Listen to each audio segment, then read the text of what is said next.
I think we're going to go into the usual conversation that we always start with. Is, what were we going to talk about this week? You know what? I can't remember, but I have got a topic if you would like. Yes, please. Because I was talking to my friend this morning. Hi, Louise. Hi, Louise. I don't know you, but hey. And we were having a chat about, and I can't give too many details. But one of the things we were having a chat about when you don't like someone very much, and we share a trait because she's very similar to us, and we share this trait. But anyway, it got me thinking because I think this is an ADHD trait. Like if I don't like somebody, I can't even look at them. Like I physically can't look at them. Like I feel like, or if I'm mad at someone, or if they have like really upset me, or if I just don't like them, I really find it very difficult to even look at them, let alone be in the same room as them. And it's like a real aversion. And I remember looking into this a little bit, and apparently it's an ADHD/autistic trait. Is it? Apparently, yeah. I haven't done a lot of research on it though, so I don't know. Yeah, I've never even considered it before. Never considered my thoughts on that. And I'm gonna have to do a very quick kind of scan of my brain as to A, who I don't like, and B, how I respond to them. It's interesting. Yeah, it is interesting. It is interesting. There are. I must admit, I don't feel like I spend a lot of time in the company of people I don't like, which is very, very lucky for me. But that is probably the way that I've designed my life, mainly working from home, and the clients I do go to see have always been pre-vetted in terms of whether we're going to get on or not. I'm just trying to think the kind of circumstances I might be in where I don't like people. Yeah, because there's not many for me either, but like sometimes find yourself in family situations and there's a family member that I don't really like. I feel like if any of my family members watch this now, they're all going to be like, "Oh my god, is it me?" It's not you. It's not you. But there's just somebody that I don't get on with. Like we don't get on with everybody all the time, and family members, and I just find it very difficult to be in the same room as them. Right. Yeah. That I can definitely relate to that. There have been sort of people in my family in the past who before I've learned how to sort of deal with my own emotions around them, because I realized that a lot of it was due to my own feelings of insecurities and inadequacies and mind reading about what they thought about me. I find it very difficult. Even the thought of going to a gathering where they were there, I'd get anxious about it for days beforehand. Yeah, it's not that for me. It's like they're just not a cool person to be around. Right.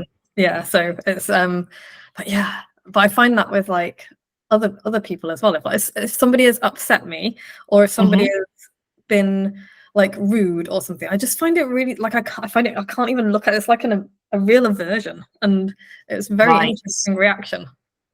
Yeah. So it's almost like a defense mechanism where you just take them out of your senses completely as much as possible. Yeah, it's just like, no, I'm removing you. You don't exist in my world anymore. Yeah, and it's sort of, it's a little bit akin to black and white thinking, I guess, isn't it? Maybe, yeah. Yeah, I know.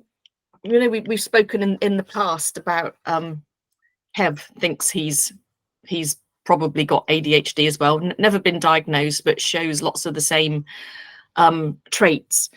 He is very much like he talks about his elastic band, in that if he finds somebody is irritating or pushing against him, he will generally put up with it for a while, but he feels like he's got an elastic band that once it goes, that's it. They are out of his life forever, whether it's employees or friends or family members. He will literally cut people dead out of his life and feel, he's just like, bam, you're gone, fuck off.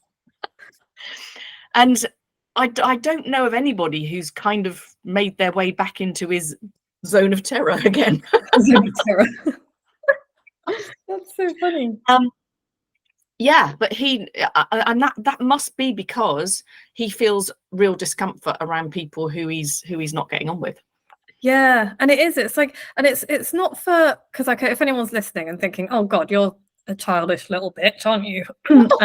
I would be like, well, that may be true, but that's, you know, also it's like it's not like I try not to be rude to people, because I always try not to be rude to people. But I will, like, I struggle with eye contact anyway, like even with people that I like, I struggle with it.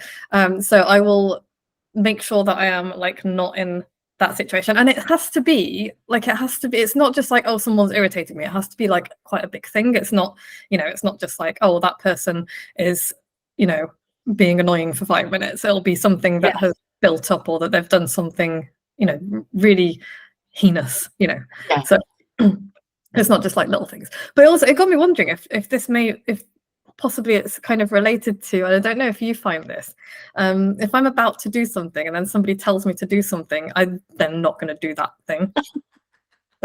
Like, yes, I don't mind being asked, but I don't like being told. Yeah, especially if I'm literally just about to do it, or if I've just started doing it, I'm like, well, fuck you, I'm not doing it now. And even if it's in my own best interest, it's just like, and like, I'll be like, why am I like this? And I'll be like, well, this doesn't matter, it's not happening now because you've ruined it. Yes, that's definitely cutting off noses to spite faces, isn't it? It's yeah, I can definitely relate to that. It's like, yeah, just stop it. Just don't. Yeah. Also, if you can see that somebody's doing something, don't tell them to do it. Like, that's a really annoying thing to do. Like, that makes you a proper dick. It does. It actually does. Yeah, I don't know why people feel the need to do that. Do you? It's just, is it some kind of sense of control that people like to have over others? I don't know. But I mean, that's one of the things that'll mean that I can't look at you in a room anymore.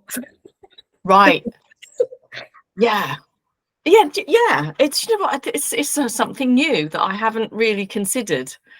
It happened a while ago with I was in a situation with a client that is no longer a client, where we were in an all-day discussion actually, and this particular client started to get really pushed back, you know, really quite emotionally and almost aggressively pushing back.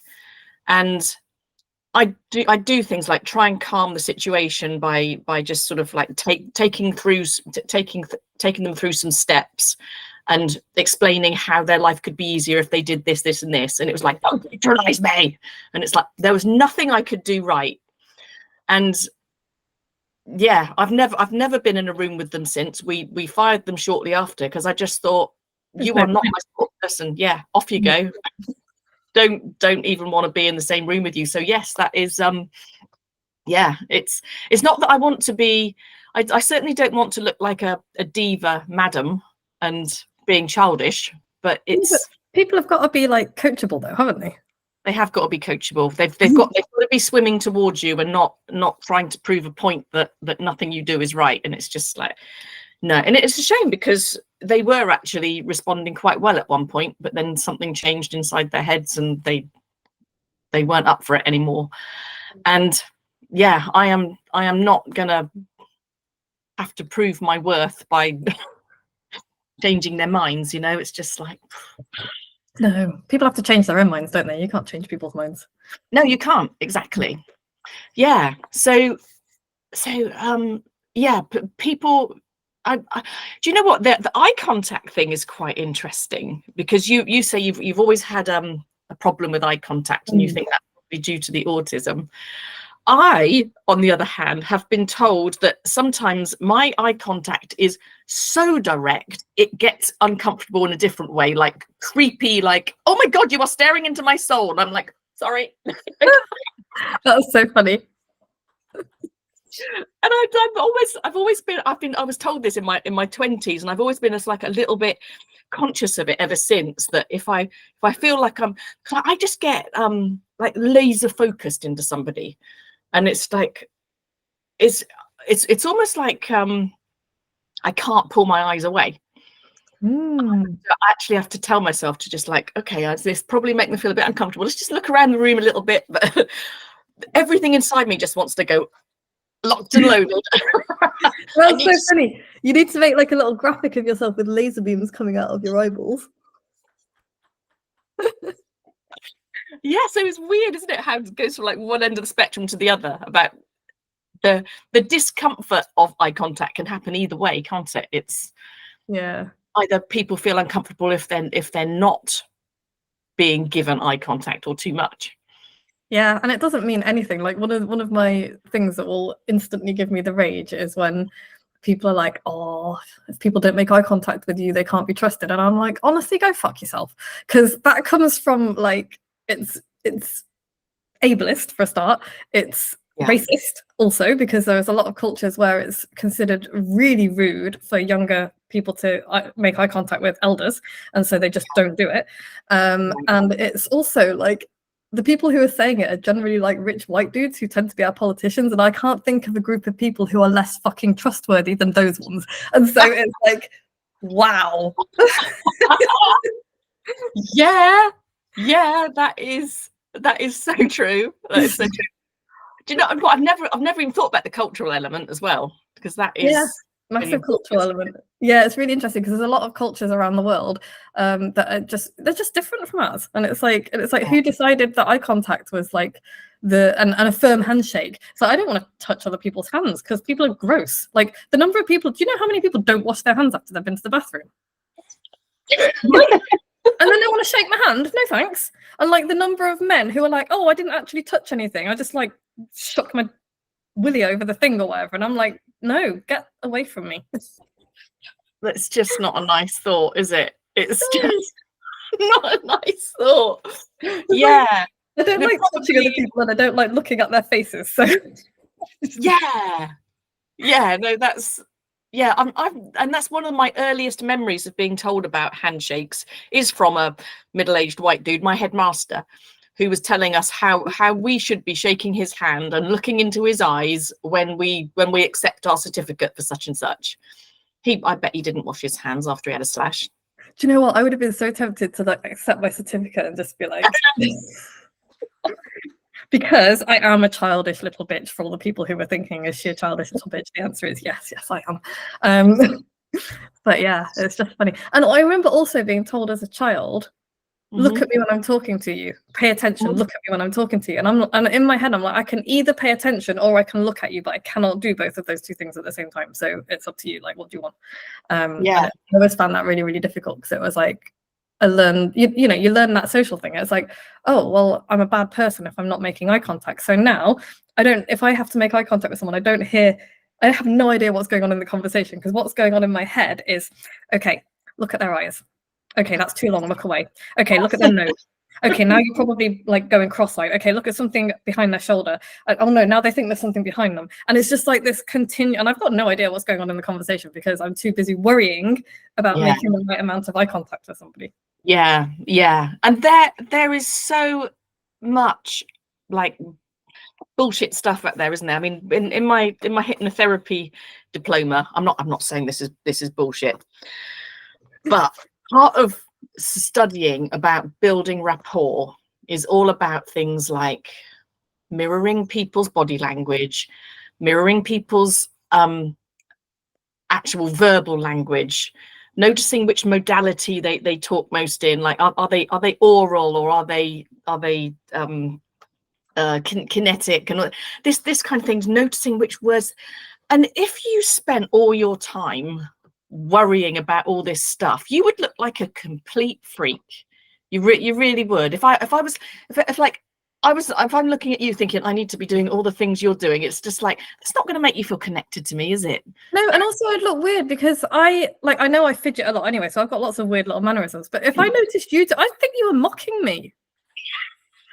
And it's like, and I know you well enough to be like, you can mock me and I would find that funny. But if a stranger started doing that to me, I would be like, this person is making fun of me. Like, Yeah.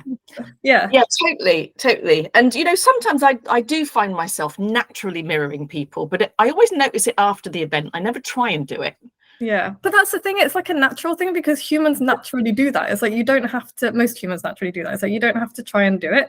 And another thing related to that is like I used to have a client, and I still know a few people in that world who are in just like the Uber life coaching world. And I'm sorry about all the eye rolling that's going on there, but it's and just he used to overuse people's names, and it used to drive me up the wall. And I'm like, you've done like some shitty NLP course. I know you have. I know you've done some shitty NLP course, and now you're like, and it's just like, so it'd be Vicky, it'd be like, yes, Vicky. So and Vicky, and then he would say Vicky, and I would just be sitting there and be like, stop fucking using my name. It's creepy. It's weird, and it's just like, and I don't know why people do it. It's like, no, does that work? I don't see how it does, because it just makes me feel like I want to puke on them. Yeah, and I think it's like reverse engineering at its worst. In terms of you notice what usually happens in a sort of a warm human relationship, and try and reverse engineer what you should be doing to and I mean,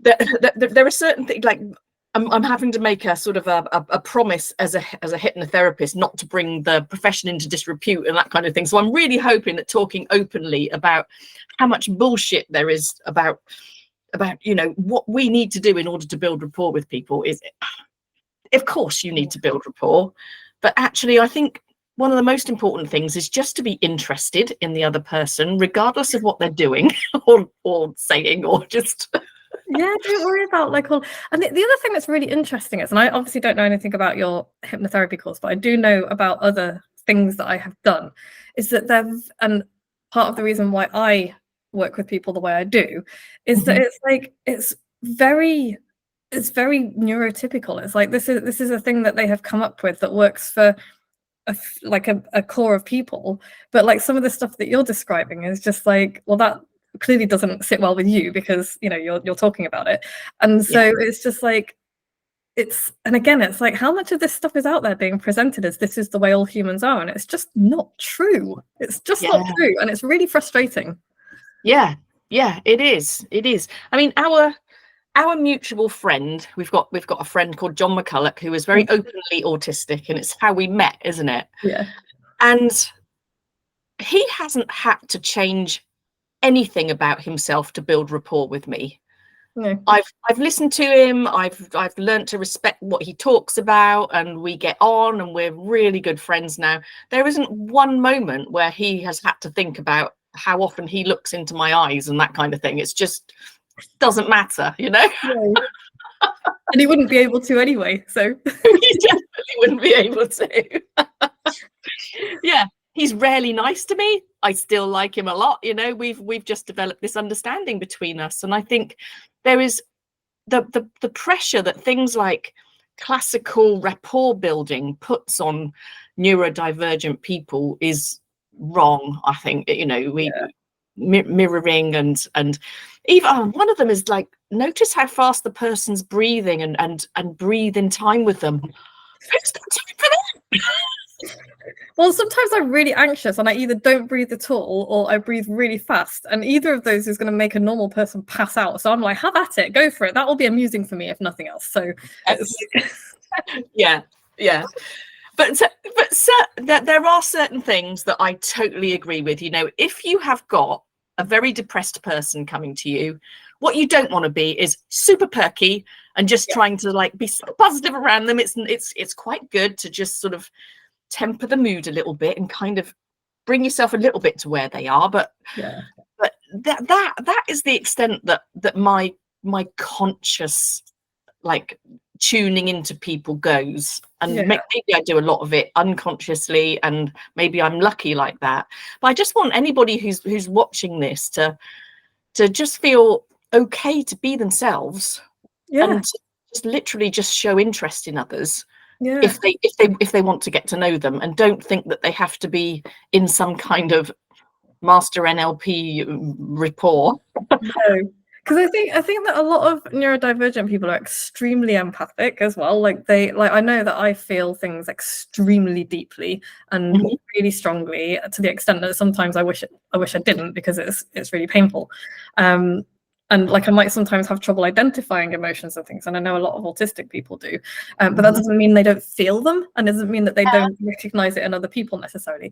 But it's like, yeah, it's just be like, allow that to happen and allow yourself to be empathetic, and like you say, like temper the whole mirroring thing. I was like, if somebody is like, you know, really severely depressed, can you imagine if you like match their energy exactly, how quickly that would spiral into something horrifying? And it's like, that's a very bad idea, and that's one of the examples of like, that's really bad advice, because like if you're going to mirror their, you know, their behavior and their manner and everything like that, that's going to be a downward spiral to something fucking suicidal and horrible. So it's stupid advice. And it's the same with like if you've got someone in the room who's manic, you're going to end up climbing the walls if you're matching their energy. It's just silly.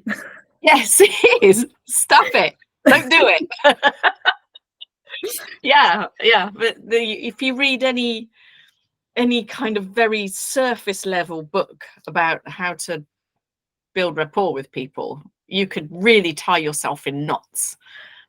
It is Really on a surface level as well, isn't it? In fact, just this morning on LinkedIn, somebody shared a post, made me laugh. It was one of Stephen Bartlett's posts, and you know, he's fine, he's great, he does what he does, blah blah blah, whatever. But the post that he shared was very Simon Sinek-y, and it was like, don't wait until you're qualified. You know, just stop telling yourself you're not qualified enough, you're not good enough, you're not worthy enough. Just go and do the thing, because growth happens at the edges. And again, that's stupid advice, because it's like, I'm like, okay, I'll just go and like, there's a helicopter lying around over there. I've got no idea how to fly it, but I'm just going to go and have a go. And okay, I'm being a bit facetious, but also it's stupid advice. It's like, and it devalues other people's skill learning. And it's that kind of shallow soundbite that sounds really good in a LinkedIn post or whatever. And people share it and they're like, oh, great advice. It's such great advice. And it's like, it's not really though, is it? There's no nuance to that, and it's like nobody's given it any thought. And it's especially dangerous around the sort of autistic people who are likely to take things very, very literally. Like you say, who will get in a helicopter and go, well, how hard can it fucking be? Yes. Yeah, but you know, there is a certain amount of truth in that growth happens at the edges, but actually there's nuance to it, like there is with everything. Yeah, but that's the trouble with memes and things and quotes, is that you can take them to the extreme, can't you? And they just become ridiculous. Yeah.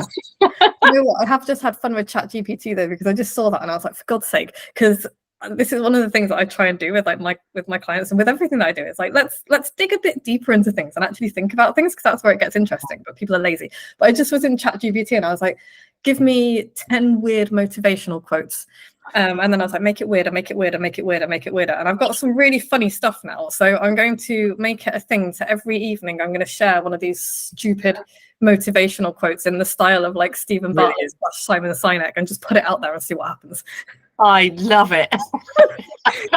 we need more of that shit. I've had a cosmic potato. The cosmic potato is definitely going to make an appearance. So. Potato. Yeah.